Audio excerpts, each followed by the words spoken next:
किया जा रहा है जी। या उनके आरक्षण पे वार किया जा रहा है या फिर कोर्ट कचहरी और जो भाजपा की गुंडागिर्दी है उससे लोग जितने कोई भाजपा ने नहीं बनाया है, ये कोर्ट का फैसला है जी। माननीय सुप्रीम कोर्ट ने फैसला दिया था, उसके बाद राम मंदिर बना है। लोगों से बर्दाश्त नहीं हो रही है, आदमी 2 टाइम की रोटी भी ठीक से कमा नहीं पा रहा है, नहीं कर पा लगातार रहा कह रही है कि 400 पार। तो क्या आपको नहीं लगता कि 400 पार इस बार वो लोकसभा चुनाव में सीटें अपने नहीं आता है कि वोट डालेगी जनता, जी। जनता डिसाइड करेगी ना कि 100 पार होंगे कि अगर बैलेट पेपर से चुनाव होता है तो जाहिर सी बात है कि भाजपा को परेशानियों का सामना करना पड़ता। कि कह रहे हैं कि 400 सीटें ला दो तो हम संविधान बदल देंगे।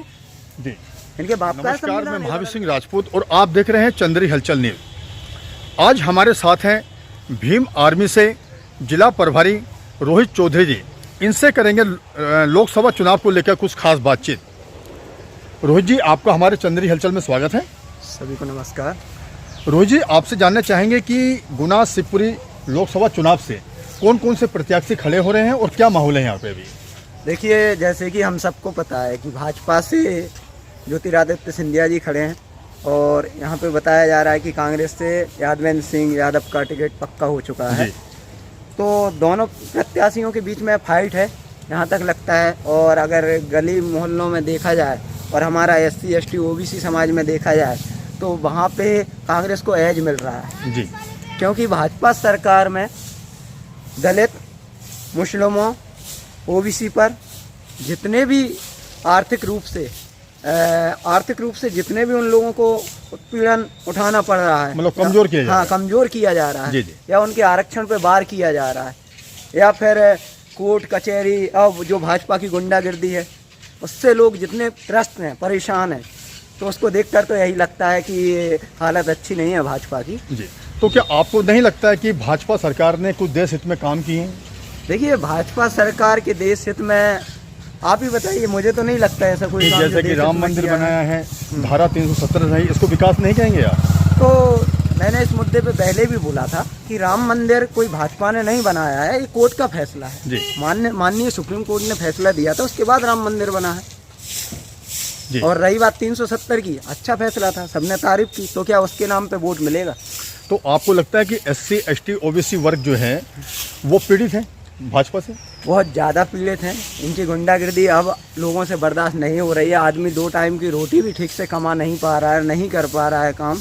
जो भी जॉब थी, जितना भी गवर्नमेंट सेक्टर था, इन लोगों ने सबको बेच दिया है और प्राइवेट इनके कुछ मित्र हैं, उनके हाथ में पूरी के पूरे गवर्नमेंट सेक्टर धीरे धीरे बेचे जा रहे हैं, दिए जा रहे हैं। और उसके बाद में इस देश की जो हालत है वो दिन ब दिन खराब होती जा रही है। इस देश की आर्थिक व्यवस्था लेकिन भाजपा तो लगातार कह रही है कि 400 पार। तो क्या आपको नहीं लगता कि 400 पार इस बार वो लोकसभा चुनाव में सीटें अपनी लेके आ पाएंगी? अब मुझे ये समझ में नहीं आता है कि वोट डालेगी जनता, जी। जनता डिसाइड करेगी ना कि 100 पार होंगे कि 400 पार होंगे। भाजपा को ऐसा क्यों लग रहा है कि 400 पार, या फिर उनने पहले से ही सारा सिस्टम करके रखे हैं जिससे वो जनता की निगाह में एक ऐसी अपनी वैल्यू बनाना चाहती है कि भाजपा की 400 पार आ ही रही है। या तो वो फिर कुछ EVM का खेल होगा या फिर कुछ और रहेगा। तो आपको लगता है कि EVM में गड़बड़ी हो सकती है? बिल्कुल हो सकती है। आज की टेक्निकल दुनिया में क्या नहीं हो सकता। हम मोबाइल हैक कर सकते हैं, कंप्यूटर हैक कर सकते हैं, वो भी एक इलेक्ट्रॉनिक डिवाइस है। तो आपको लगता है कि अगर बैलेट पेपर से चुनाव किया जाए तो कांग्रेस की सरकार बन रही है देश में? देखिए, अगर बैलेट पेपर से चुनाव होता है तो जाहिर सी बात है कि भाजपा को परेशानियों का सामना करना पड़ सकता है। जी। और अभी भी जितने भी चुनाव हुए हैं उसमें जो बैलेट पेपर की गिनती होती है जो उसमें हमेशा भाजपा पीछे ही रही अच्छा, है। मेरा आपसे एक अहम सवाल और है। जी। जैसा कि आपने कहा कि भाजपा ने OBC SC ST वर्ग के लिए कुछ नहीं किया, जी। तो क्या कांग्रेस इतने समय तक राज करते ही देश में जी। उनने कुछ किया है? उन्हें आरक्षण लागू किया? देखिए, मैं कोई कांग्रेस का समर्थक नहीं हूँ कि कांग्रेस की तारीफ करूँगा। हाँ, पर इतना हुआ है कि जिस तरीके से भाजपा सरकार में जो हालत हुई है इस देश में, उनके भाजपा के आज नेता की कह रहे हैं कि 400 सीटें ला दो तो हम संविधान बदल देंगे। जी। इनके बाप का है संविधान, ये बदल देंगे। तो आपको लगता है कि अगर भाजपा सरकार दोबारा से बनती है तो संविधान खतरे में है? देखिए, संविधान अभी भी खतरे में है। देश में डिक्टेटरशिप लागू हो रही है धीरे धीरे। कोई भी व्यक्ति आज ED का इस्तेमाल देख लीजिए, CBI का इस्तेमाल देख लीजिए, जो भी नेता इनके विपक्ष में जाता है ये लोग उस पर अगले दिन उसके घर ED का तो मजाक बन गया है। जी।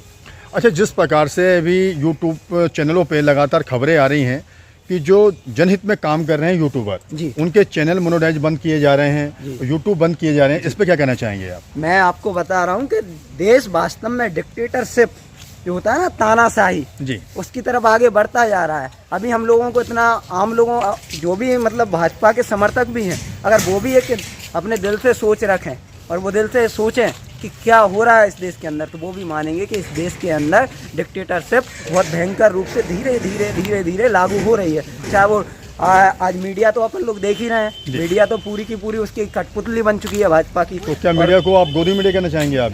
गोदी मीडिया क्या, उसको तो गोद लेके रखा है भाजपा ने, पूरा देश जानता है जी। आज लद्दाख में आंदोलन चल रहा है, पिछले 25 से 30 दिन से वो लोग धरने पर बैठे हैं, कोई मीडिया ने दिखाया क्या?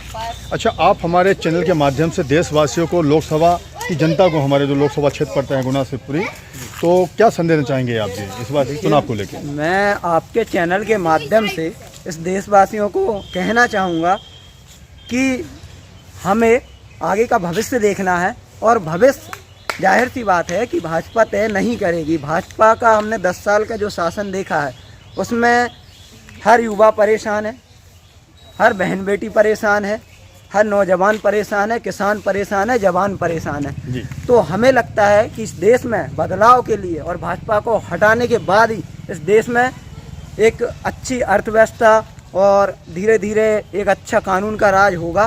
तो मेरी सभी देशवासियों से अपील है कि इस बार भाजपा के खिलाफ वोट करें और महंगाई के खिलाफ वोट करें, बेरोजगारी के खिलाफ वोट करें। यही मेरे आपके चैनल से पूरे देशवासियों के लिए अपील है। जैसा कि आपने देखा, अभी हमारे साथ थे भीम आर्मी से जिला प्रभारी रोहित चौधरी जी। इनका कहना है कि भाजपा सरकार ने ओबीसी, एसटी, एससी वर्ग के साथ अन्याय किया है, आरक्षण लागू नहीं किया, उनको हिस्सेदारी नहीं दी, और अगर भाजपा सरकार दोबारा से बनती है देश के अंदर तो आने वाले समय में काफ़ी कुछ नुकसान इस वर्ग को होने वाला है। चंद्री हलचल के लिए महावीर सिंह राजपूत की ये खास रिपोर्ट।